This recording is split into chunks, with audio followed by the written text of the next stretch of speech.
तो चलिए बढ़ते हैं आज की कहानी की ओर। दोस्तों, एक ड्राइवर की जिंदगी बिल्कुल भी आसान नहीं होती। मेरा नाम भरत चौहान है।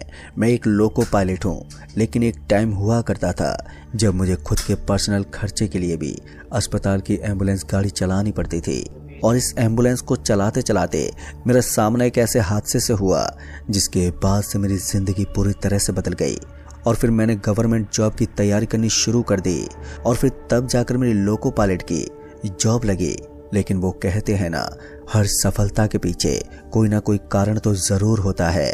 दोस्तों, ये कहानी ऐसे ही दौर की है जब मैं एम्बुलेंस चलाया करता था। ठंड का समय था और इन दिनों चांदनी रात भी थी। चांद की रोशनी चारों तरफ छाई हुई होती थी, तो ऐसे में मुझे एम्बुलेंस चलाने में ज्यादा दिक्कत नहीं होती थी। रात के लगभग 10:30 से 11 बज रहे थे और इसी बीच मेरे फोन की घंटी बजी। और जब मैंने फोन उठाया तो मैंने देखा कि अस्पताल से फोन आ रहा था। फिर जब मैंने फोन पर सारी बात की तो मुझे पता चला कि एक आदमी की डेड बॉडी को मुझे अर्जेंटली लेकर निकलना होगा और यहाँ से 200 किलोमीटर दूर उसके घर पर डिलीवर करना होगा। ये काम कतई भी आसान नहीं था, लेकिन वो मेरी जॉब थी तो मजबूरी में मुझे वो काम करना ही था। फिर उसके बाद मैं उस कपकपा देने वाली ठंड में अपनी गर्म कंबल से बाहर निकला और सीधा एम्बुलेंस में जाकर बैठा और अस्पताल के लिए रवाना हो गया। मैं सीधा अस्पताल पहुंचा तो मुझे पता चला कि अस्पताल के मुर्दा घर से उस आदमी को लाया जा रहा था जिसकी थोड़ी देर पहले ही मौत हो गई थी। फिर उस आदमी को एम्बुलेंस में लेटाया गया और ऊपर से आज मेरे साथ मेरा कोई सहकर्मी भी नहीं था। जब मैंने अस्पताल के लोगों से अपने साथ चलने की बात कही तो कोई भी नहीं माना। फिर क्या था, मैं एम्बुलेंस को लेकर वहां से निकल पड़ा। रास्ता बहुत ही लंबा होने वाला था और ऊपर से यहाँ आसपास उस आदमी का कोई भी घर वाला मुझे दिखाई नहीं पड़ रहा था। पर मैंने गाड़ी की स्पीड को बढ़ाया और जल्दी से जल्दी उसको उसके घर पहुंचाने की कोशिश में जुट गया। अब मैं नेशनल हाईवे पर एम्बुलेंस को भगा रहा था, पर इसी बीच मुझे ऐसा लगा जैसे कि पीछे वाले केबिन से किसी चीज के खटखटाने की आवाज आई थी। जैसे मैंने पीछे पलट कर देखा तो मेरे रोंगटे भी खड़े हो गए। दरअसल मैंने देखा कि सफेद लिबास में लिपटा कोई आदमी मेरे पीछे बैठा हुआ था। ये वही कफन था जिसे लेकर मैं यहाँ तक आया था। एक बार के लिए तो मेरे दिमाग ही खराब हो गया, क्योंकि यहाँ पर कुछ ऐसा हो रहा था जो कि मुमकिन ही नहीं था। अब तो मेरे लिए भी एम्बुलेंस को चलाना बहुत ही मुश्किल होता जा रहा था। मैं जितने अच्छे से उसको चलाने की कोशिश करता तो उतना ही मेरा कंट्रोल खराब होता जा रहा था। मैं बार बार पीछे की तरफ देखता तो वो आदमी मुझे वहीं पर बैठा हुआ नजर आता। ये कोई छोटा मोटा हादसा नहीं था, ऐसा पहले मेरे साथ कभी भी नहीं हुआ था। इसलिए अब मेरी हिम्मत भी नहीं थी कि मैं थोड़ा और आगे तक गाड़ी को चला सकूं। फिर मैंने गाड़ी को साइड में रोक दिया और मैं नीचे उतरकर सीधा पीछे वाले हिस्से की तरफ पहुंच गया। मुझे डर तो लग रहा था, लेकिन किसी तरह हिम्मत करके मैंने पीछे का दरवाजा खोल दिया। फिर जैसे मैंने पीछे का दरवाजा खोला तो मैंने देखा कि वो आदमी सफेद कफन में लिपटा हुआ था और एम्बुलेंस के पीछे वाली चेयर के ऊपर बैठा हुआ था। फिर मैंने उस आदमी से कहा, भाई साहब आप तो जिंदा हो? मेरी बात को सुनकर वो आदमी एक बार के लिए मुझे ही घूर कर देखने लगा। मैं उस आदमी के चेहरे को साफ साफ देख सकता था कि वो आदमी देखने में तो बहुत ही नॉर्मल लग रहा था और उसका चेहरा भी काफी सामान्य फील हो रहा था। ऐसा तो कहीं से भी नहीं लग रहा था कि वो आदमी किसी हादसे का शिकार हुआ हो। फिर उस आदमी ने कहा, भाई साहब मैं कहाँ हूँ और मुझे यहाँ पर कौन लेकर आया? पर उसके किसी भी सवाल का जवाब मेरे पास में नहीं था। लेकिन जो बात मुझे बताई गई थी उन सभी को मैंने उस आदमी के सामने बताते हुए कहा कि मुझे तो सिर्फ आपको लेकर आपके ही घर जाना है। मेरी पूरी बात सुनने के बाद उस आदमी ने कहा, अरे तुम हॉस्पिटल वाले ऐसे होते हो, बिना मरने वाले इंसान को भी मृत्यु घोषित कर देते हो। उसके चेहरे पर अजीब से हाव भाव थे। लेकिन फिर उस आदमी ने कहा, देखो भाई साहब मुझे बहुत जोर की प्यास लगी है, तो एक बोतल पानी का इंतजाम कर सकते हो? फिर मैंने गाड़ी में रखी बोतल उठाकर उस आदमी के पास ले आया तो उसने बोतल का ढक्कन खोला और फिर वो पानी पीने लगा। इतने में मेरे फोन की घंटी बजी और जब मैंने फोन की तरफ देखा तो वो कोई अननोन नंबर था। फिर मुझे पता चला कि ये इस आदमी के बेटे का फोन था। फिर मैंने उस आदमी के बेटे को सारी बात बता दी, पर मेरी बात सुनकर उसने कहा, भला ये कैसे मुमकिन है? तुम्हारा दिमाग तो खराब नहीं हो गया है? ऐसा होना इम्पॉसिबल है। उसकी बातों से ऐसा लग रहा था जैसे कि वो अपने पापा के बारे में अच्छी तरह से जानता हो। फिर उसने बताया कि वो बस थोड़ी ही दूर है और वो मेरे पास पहुंचने वाला है। तो मैंने उसको अपना एड्रेस भी बता दिया था। फिर मैंने उस आदमी को कहा, भाई साहब आप थोड़ी देर के लिए आराम कीजिए, तब तक आपका बेटा यहाँ पर पहुँचता ही होगा। वो एक बार के लिए मेरी तरफ देखता ही रह गया और फिर उसके बाद मैं ड्राइवर सीट पर जाकर बैठ गया। फिर थोड़ी देर के बाद मुझे बुलेट के डग डग की आवाज़ सुनाई देने लगी। वो बाइक सीधा एम्बुलेंस के पास आकर रुकी और उसके ऊपर से एक लड़का उतरकर सीधा मेरे पास पहुंचा। पर उस वक्त मैं एम्बुलेंस की ड्राइविंग सीट के ऊपर बैठा हुआ था, इसलिए मैंने उस लड़के के आते ही उस लड़के की तरफ भागते हुए कहा, अरे भाई तुम लोग अपने पिताजी को जीते जी कैसे मार सकते हो? मेरी बात सुनकर वो लड़का मेरी तरफ हैरानी से देखने लगा। उसके बाद उसने कहा, चलिए आप मेरे साथ चलिए और मुझे अपने पापा से कुछ बात करवाइए। फिर मैं उस लड़के के साथ साथ गाड़ी के पिछले हिस्से की तरफ चल दिया। फिर मैं जैसे एम्बुलेंस के केबिन में पहुंचा तो मैंने देखा कि वो आदमी उस सीट के ऊपर लेटा हुआ था, पर वो आदमी कोई भी हरकतें नहीं कर रहा था। फिर मैंने कहा, अरे भाई साहब उठिए, देखिए ना आपका बेटा आया है। लेकिन उसने एक बार भी कोई जवाब नहीं दिया। फिर मैंने दूसरी बार भी उसे यही आवाज लगाते हुए कहा, अरे भाई साहब जरा उठो तो सही। लेकिन फिर से उसकी तरफ से उसकी आवाज ही नहीं आई। वो लड़का मुझे घूर कर देखने लगा, जैसे कि वो मुझे गुस्से में आकर कच्चा ही चबा जाएगा।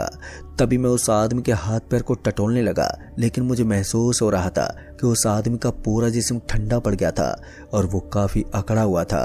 फिर मैं गाड़ी के अंदर पहुंचा और उसके ऊपर से वो कपड़ा हटा दिया, पर जैसे मेरी नजर अंदर की तरफ पड़ी तो मेरा पूरा बदन जैसे डर से कांप गया था। मुझे तो यकीन ही नहीं हो रहा था कि ये जो मैं देख रहा हूँ वो वास्तविकता है। तो मैंने देखा कि उस आदमी का चेहरा जला हुआ था। काले पड़े उसके चेहरे को देखकर मेरी तो हवाएं निकल रही थी। जैसे ही मैं उस लड़के की तरफ पलटा तो उसने कहा, अरे भाई साहब नशा करके गाड़ी चलाते हो क्या? कुछ भी बकवास करते हो? लेकिन मैं उसके सामने अपनी सारी बातों को जाहिर करने में लगा हुआ था। तभी उस लड़के ने कहा, अच्छा तुमने तो बोला था कि इन्होंने पानी पिया था, पर वो बोतल तो पूरी भरी हुई है। जैसे ही मैंने पानी की बोतल को देखा तो मेरे भी होश उड़ गए। उस आदमी ने मेरी आंखों के सामने पानी पिया था, पर फिर ऐसा कैसे हो सकता था? तभी मैंने देखा कि वो पानी की बोतल पूरी ऊपर तक भरी हुई थी और उसके ऊपर ढक्कन भी लगा हुआ था। फिर वो लड़का मेरे ऊपर बरसते हुए बोला, देखो भाई साहब इस तरह किसी को परेशान मत करा करो, मैं आपकी शिकायत हॉस्पिटल वालों से जरूर करूंगा। और इतना कहने के बाद वो नाराज होकर वहां से निकल गया और वो अपनी बुलेट लेकर वहां से रवाना हो गया। अब मुझे अंदर अंदर बेचैनी हो रही थी कि आखिर मैं ये कहां पर फंस गया हूँ। किसी तरह मैंने हिम्मत की और एम्बुलेंस की ड्राइविंग सीट पर बैठकर एम्बुलेंस को चलाने लगा। घबराहट तो हो रही थी, लेकिन मैं कुछ कर भी नहीं सकता था और रास्ता भी काफी लंबा था। मैं लगभग 25 से 30 किलोमीटर का सफर तय कर चुका था, लेकिन गाड़ी के अंदर खामोशी ज्यों की तो बनी हुई थी। गाड़ी का वो सन्नाटा जैसे टूटने का नाम ही नहीं ले रहा था। फिर थोड़ी देर के बाद मैं ठीक उसी जगह पर पहुंच गया जहां पर उस लाश को डिलीवर करना था। पर हैरानी तो इस बात की थी कि इस पूरे रास्ते में उस एक घटना के अलावा मेरे साथ कोई भी दूसरी घटना नहीं घटी। फिर मैंने उस डेड बॉडी को जल्दी से जल्दी गाड़ी से नीचे उतरवाया और उसके बाद मुझे जल्दी से वापस घर भी जाना था। अब तक रात के 2:30 बज चुके थे और अभी भी लगभग 1.5 घंटे का वक्त बचा हुआ था। वैसे भी ठंड के समय में गाड़ी चलाने में कोहरा और भी ज्यादा परेशान करता है, पर फिर मैंने जैसे तैसे अपनी गाड़ी का टर्न लिया और फिर वहां से निकल पड़ा। उस लाश को अपनी गाड़ी से उतारने के बाद मेरी सांस में सांस आई थी। मैं गाड़ी को भगाता हुआ अब तक काफी दूर आ चुका था, पर मुझे लग रहा था कि अब सब कुछ नॉर्मल हो चुका है। लेकिन मेरी एक गलत फहमी बस कुछ ही सेकंड के अंदर दूर होने वाली थी। अभी मैं नेशनल हाईवे से सटी हुई एक कच्ची रोड पर था। उस रोड के ऊपर मुझे दूर दूर तक सिर्फ सन्नाटा ही सन्नाटा नजर आ रहा था कि तभी मुझे पीछे से किसी के होने का एहसास हुआ। पता नहीं क्यों, लेकिन ऐसा लग रहा था जैसे कि एम्बुलेंस में मौजूद शीशे में मुझे पीछे कुछ नजर आ रहा है। पर मैंने जैसे ध्यान से देखा तो वहां का नजारा एकदम खाली नजर आता। थोड़ी देर के लिए तो मैं बार बार ऐसा ही करता रहा। एम्बुलेंस की रफ्तार भी तेज गति से बढ़ती रही, लेकिन उसके बाद जो हुआ वो मेरी भी समझ से परे था। थोड़ी दूर आगे जाने के बाद एम्बुलेंस की रफ्तार अपने आप ही कम होने लगी। ऐसा लग रहा था जैसे कि एम्बुलेंस के अंदर कोई गड़बड़ हुई थी। मैं गाड़ी को संभालना तो चाहता था, लेकिन इस जोरदार अंधेरे में मेरी हिम्मत नहीं हो रही थी कि मैं गाड़ी से नीचे उतर सकूं। और अंत में वही हुआ जिसका मुझे डर था। थोड़ी दूर आगे जाने के बाद गाड़ी एकदम से बंद पड़ गई और गाड़ी के बंद होते ही मैं भी अपना माथा पकड़कर वहीं बैठ गया। इतने में ही पीछे से किसी की आवाज आई, अरे भाई साहब मैंने आपको बोला था ना कि मुझे थोड़ा पानी चाहिए। जैसे मैंने पीछे घूम कर देखा तो मेरी आंखें फिर से फटी की फटी रह गई। दरअसल मैंने देखा कि ये तो वही लाश थी जिसको मैं थोड़ी देर पहले डिलीवर करके आया था। उसका चेहरा एकदम नॉर्मल लग रहा था और देखने में ऐसा बिल्कुल भी नहीं लग रहा था कि वो कोई बला है। मेरे पास अपनी गाड़ी को स्टार्ट करने के अलावा दूसरा कोई रास्ता भी नहीं था, लेकिन जब बार बार कोशिश करने के बाद भी गाड़ी स्टार्ट नहीं हुई तो अंत में थक हार कर मैं तुरंत ही एम्बुलेंस से नीचे उतर गया और फिर उस ठंड भरी रात में सड़क पर पैदल पैदल भागने लगा। एम्बुलेंस वहीं सड़क के बगल में खड़ी थी और मैं उससे बहुत दूर आ गया था। भागते भागते मैं एक होटल के पास पहुंचा तो उस होटल को देखकर मेरी सांस में सांस आई और फिर मैं जल्दी से उस होटल के गार्ड के पास पहुंचा। और जब उसने मेरी ये दशा देखी तो उसने इसके पीछे का कारण पूछा। तब जाकर मैंने उसे पूरी बात बताई और मेरी बात सुनकर वो भी डर गया, लेकिन इस टाइम पर मेरी बातों का उसके पास भी कोई जवाब नहीं था। फिर वो मुझे एक रूम में लेकर गया, शायद वो उसी गार्ड का रूम था, और वहां पर ले जाने के बाद उसने मुझे थोड़ी देर के लिए आराम करने के लिए कहा तो मैंने भी ठीक वैसा ही किया। मैं थोड़ी देर के लिए वहीं पर बैठकर आराम करने लगा और उसके बाद ना जाने कब मेरी आंख लग गई। फिर जब मेरी आंख खुली तो मैंने देखा कि अब तक सुबह हो चुकी है और मैं उस होटल के बाहर जमीन पर लेटा हुआ था। ये हादसा फिर से मुझे हैरान और विचलित कर रहा था, क्योंकि मैं जब रात को सोया था तो वहां पर एक कमरा बना हुआ था, लेकिन अब वहां सिर्फ खंडर जमीन पड़ी हुई थी और दूर दूर तक मुझे कोई भी कमरा दिखाई नहीं पड़ रहा था। ये एक ऐसा हादसा था जिसको मैं आज तक नहीं समझ पाया हूँ। खैर उसके बाद मैं वहां से उठा और पैदल पैदल मैं अपनी एम्बुलेंस की तरफ बढ़ने लगा। रात को तो मेरे फ़ोन में बिल्कुल भी नेटवर्क नहीं आ रहे थे, लेकिन अब जब मैंने अपने सहकर्मी को फ़ोन किया तो नेटवर्क भी ठीक से काम करने लगे और फिर मैंने उसे पूरी बात बता दी, पर उसे भी मेरी बातों पर बिल्कुल भी विश्वास नहीं हो रहा था। पर फिर वो मेरे पास पहुंचा और मैंने उसे ठीक उसी जगह पर बुलाया था जहां पर वो होटल थी। फिर उसके बाद जब मैंने अपने सहकर्मी को पूरी घटना के बारे में बताया तो उसे मेरी बात पर विश्वास ही नहीं हुआ। इसलिए फिर जैसे हम उस होटल के अंदर पहुंचे और वहां की जांच पड़ताल करने लगे, तब उस होटल के मैनेजर ने कहा, अरे भाई किस कमरे की बात कर रहे हो? यहाँ तो दूर दूर तक हमारे होटल के अलावा कोई कमरा भी नहीं है। उसकी बातों से मैं सरासर गलत साबित हो रहा था और शायद मुझे एम्बुलेंस की ड्यूटी से आउट भी किया जाने वाला था, लेकिन उस होटल के मैनेजर के पास खड़ा वही काम करने वाला एक आदमी बहुत देर से मुझे घूर कर देख रहा था। फिर मैं अपने एम्बुलेंस सहकर्मी के साथ वहां से निकला और उस होटल से बाहर निकल गया, पर वो आदमी जो मुझे घूर कर देख रहा था वो भी हमारे पीछे पीछे आया और उसके बाद उसने कहा, देखिए भाई साहब, मुझे अच्छी तरह से पता है कि आपकी मुलाकात किससे हुई थी। और फिर जाकर उसने बताया कि वो आदमी कई बार यहाँ पर दिख जाता है। इस होटल की जगह पर पहले उसका कमरा हुआ करता था। 10 साल पहले उस आदमी को सरकार के लोगों ने जबरदस्ती यहाँ से निकाल दिया, लेकिन उस आदमी का मोह इस जमीन से जुड़ा हुआ था, जिस वजह से उसकी आत्मा आज भी यहाँ पर भटकती है। लेकिन अच्छी बात यह है कि वो किसी को नुकसान नहीं पहुंचाता।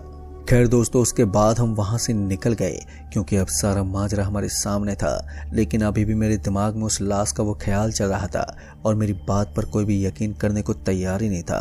फिर अंत में मुझे लगा कि अब मुझे इस काम को छोड़ देना चाहिए, क्योंकि अगर मैं दोबारा इसी काम में लगा रहता तो फिर वो आत्मा मेरे पीछे पड़ सकती थी।